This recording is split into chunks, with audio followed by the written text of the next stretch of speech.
دغه منم ستانه بغیر می زندگی ګرانه ده، دغه منم ستانه بغیر می زندگی ګرانه ده، خو ګرانه څه وکړم بنده ته بندگی ګرانه ده. دغه منم ستانه بغیر می زندگی ګرانه ده، خو ګرانه څه وکړم بنده ته بندگی ګرانه ده.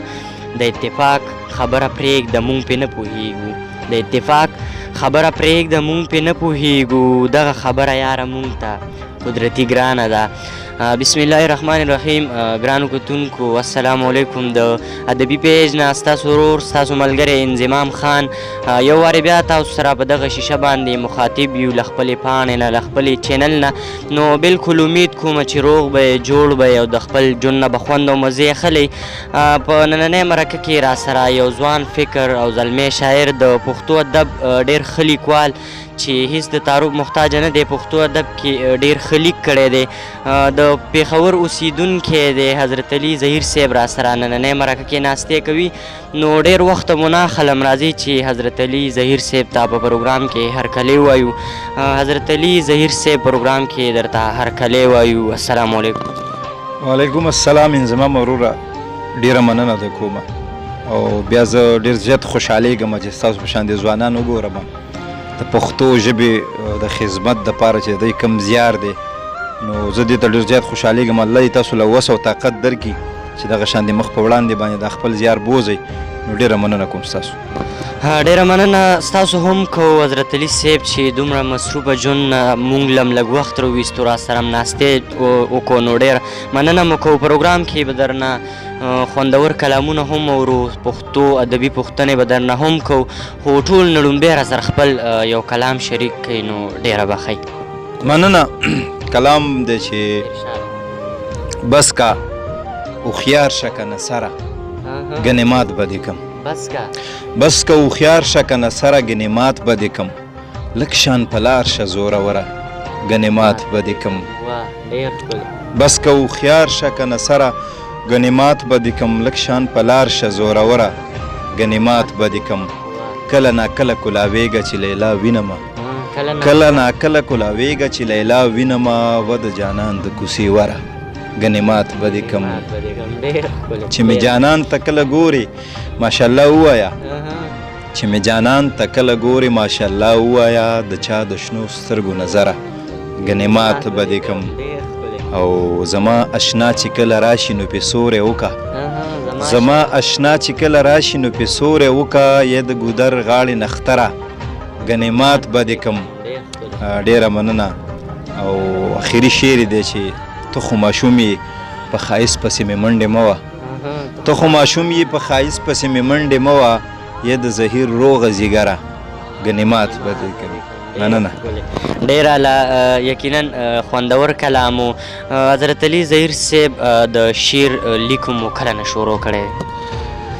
د شعر لیک زما د شپږو کاله کېږي غالبا چې ما د شعر لیک شروع کړی دی، خو ما سره به خپل لیک اکثر پټ پروت و.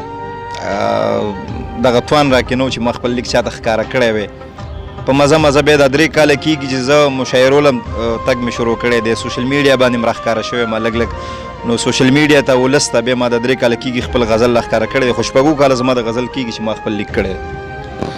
ډېره ښه ده. په پښتو ادب کې خو ډېر زیات صنفونه دي، نو تاسو په کوم صنف کې کار کړی دی او خوښ صنف هم کوم یو دی؟ یاره زما خوښ صنف نظم دی. زما نظم ډېر زیات خوښ دی، خو نشم کولی، پته نه لګېږي به دا به زما قسمت به مې چې البته زه تر اوسه پورې په نظم کې کار نشم کولی. کړی مې دی نظم باندې کار، خو لا مې ولس ته نه دی راوړاندې کړی، خو غزل کې مې کار زیات کړی دی. خوښې صرف مې چې دی نظم دی. ډېره ښه ده. ظهیر صاحب ورسره درنه به نورې پوښتنې هم کوو، خو شعرونه به درنه هم پروګرام کې ورو. نو بلکل خپل یو غزل څو شعرونه را سره نور هم شریک. ښه، ډېره مننه. غزل دی چې پتا د پیغلتوبه سر ښکاره شو، چې پتا د پیغلتوبه سر ښکاره شو، نو په ما د لیونتوبه سر ښکاره شو. بس راځه جانانه دواړه به وده شو، بس راځه جانانه دواړه به وده شو، په بشر د نور د خوبه سر ښکاره شو. بس راځه جانانه دواړه به وده شو، په بشر د نور د خوبه سر ښکاره شو. د رقیب سره یې جنګ زما په سر و، د رقیب سره یې جنګ زما په سر و، په جانان مې د نرتوبه سر ښکاره شو. ډېر ښکلی. د رقیب سره یې جنګ زما په سر و، په جانان مې د نرتوبه سر ښکاره شو. او اخري شعر را یادېږي چې رنګ دې ورځ په ورځ زیړېږي ای زهیره، رنګ دې ورځ په ورځ زیړېږي ای زهیره، په تا اوس د مینتوبه سر ښکاره شو. ډېر اعلی. زهیر صاحب په پروګرام کې به درنه دا پوښتنه هم وکړو چې دا زموږ کوشش تاسو ته څنګه ولګېدو؟ یاره ستاسو کوشش لکه یو خبره ده، یو ژبه هله وده کوي چې هغه ژبه کله د نصاب ژبه شي، د مارکیټ ژبه شي او د سوشل میډیا ژبه شي. نو تاسو چې د خپلې ژبې لپاره کوم خدمت کوئ دا ډېر اهم خدمت دی، دا ضروري دی. دا که موږ د نړۍ سره څنګ په څنګ لاړ نه شو نو موږ به په دغه ډګر کې پاتې راشو. نو په دغه خاطر باندې ستاسو زیار ډېر ښه زیار دی او زه په دې باندې ډېر زیات خوشحالېږم نن سبا چې دا کوم ملګري دا مرکې کوي. یقینا دا ټولې دنیا ته سړی را څرګنده کړي.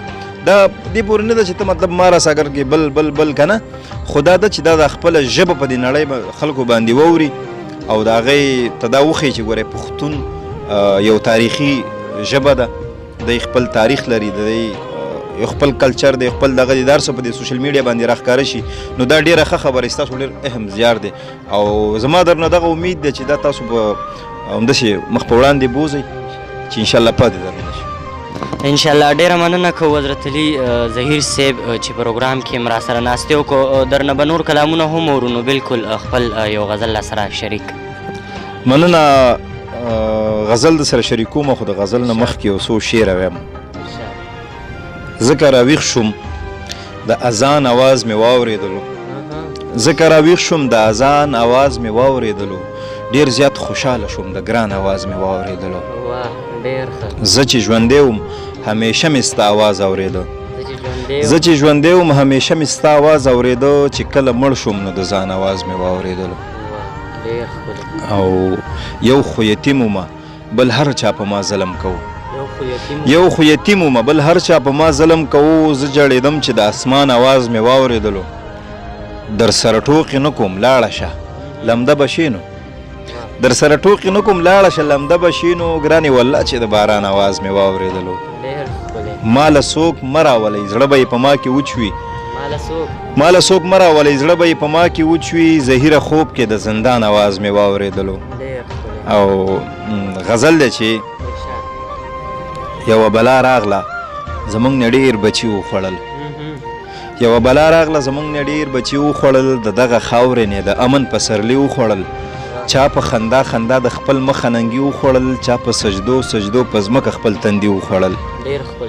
دا خو په لږو ډېرو نه ده ته لږ سوچ خو وکړه، یو دا خو په لږو ډېرو نه ده ته لږ سوچ خو وکړه، یو څو سړي راغله زموږ نه ډېر سړي وخوړل، چا یو په غوږ کې ایښی بل یې د مرۍ نه تېر که، موږ د ګلاب په ځای سپرلو کې هم ازغي وخوړل. دا که په وینه ازادیږي نو ازاده به وې، ګنې دې خاورې موږ نه څومره ډېر زلمي وخوړل. دا که په وینه ازادیږي نو ازاده به وې، ګنې دې خاورې موږ نه څومره ډېر زلمي وخوړل، دغه وینو له غم په کار دی ګنې غم به جوړ کي، زمونږ د باغ نه د چنار په شان لرګي وخوړل. زهیره ستا وطن کې څه حال دی دا پرېږده مړه، زمونږ باز خو د مرغو په ځای چینجي وخوړل. ډېره مننه. ډېر اعلی. یقینا ډېر ښه کلام و، مونږ ته هم خوند واغستو، تاسو به دې هم خوند اغستې. تاسو ته دې پته وي چې ادبي ګلونه تاسو له داسې ګلونه راوړي چې نه خزان لري او نه فنا، ځکه چې ادب لافاني څیز دی. په دغه سلسله کې نننۍ مرکه م راوړې وه د حضرت علي زهیر صاحب خواله چې پروګرام کې ته خوندور کلامونه ریکارډ کو. نو بالکل حضرت علي زهیر صاحب پروګرام اخیره کې مینوالو له څه پیغام ورکول غواړئ او خپل یو غزل به راسره بل هم شریک کوئ؟ اول به سره غزل شریک کما. غزل دی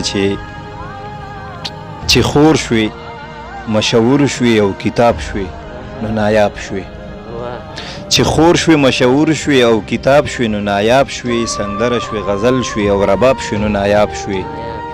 مین در باندې نه ومه چې چم کې را سره وي، مین در باندې نه ومه چې چم کې را سره وي، اوس چې مې ژوندون ته انتخاب شوي نو نایاب شوي. ډېره مننه. او تر اوسه چې خزان وي او ازغی وي نو زما وي، تر اوسه چې خزان وي او ازغی وي نو زما وي، سپرلي کې چې غوټۍ شوي او ګلاب شوي نو نایاب شوي. کویا چې کله وچ شي نو ګیله ترې نه څوک نه کړي کویا چې کله وچ شي نو ګیله ترې نه څوک نه کړي په ټولو سیمو خور شوې چې دریاب شوې نو نایاب شوې ډېره مننه او اخري شعر دی چې په ژوند کې چې کامیاب وي نو هغه سړی نایاب وي په ژوند کې چې کامیاب وي نو هغه سړی نایاب وي زهیره چې برباد شوي او خراب شوي نو نایاب شوي ډېره مننه کومه نن سبا زمونږ ځوانان بعضې ملګري داسې دي چې هغه ماشاءالله ډېر په ترقۍ باندې روان دي د هغوی کار داسې کار دی چې هغه د پښتو دپاره زمونږ د اسلام دپاره زمونږ کلچر زمونږ دستورونه هر څه چې دي د هغې دپاره فایدهمند دي په هغې پسې خبرې کېږي د هغې پسې مختلف خلک مختلف قسمه خبرې کوي زه دغه ځوانانو ته وایم چې کوم دا د معیار باندې برابر خل دي د چا خبرو پسې مه ځئ زی مخ په وړاندې زی ترقي کوئ د چا د زړه ازار مه اخلئ د مشرانو دعاګانې اخلئ او چې څومره کولی شئ حقه حده پورې ځئ بس کامیاب بس دی ډېره مننه حضرت علي ظهیر صاحب دا حضرت علي ظهیر صاحب و چې نن مو ورسره مرکه را جوړه کړه د خوندور کلامونه هم تاسو سره په دغه شیشه باندې شریک کړو د نوو مرکو دپاره زموږ پیج زموږ چینل سبسکرایب کړئ خپل رور انضمام ما سره ناست میلمه خپل کیمرامین احتشام خان له ورکړي اجازت د لوی الله په امان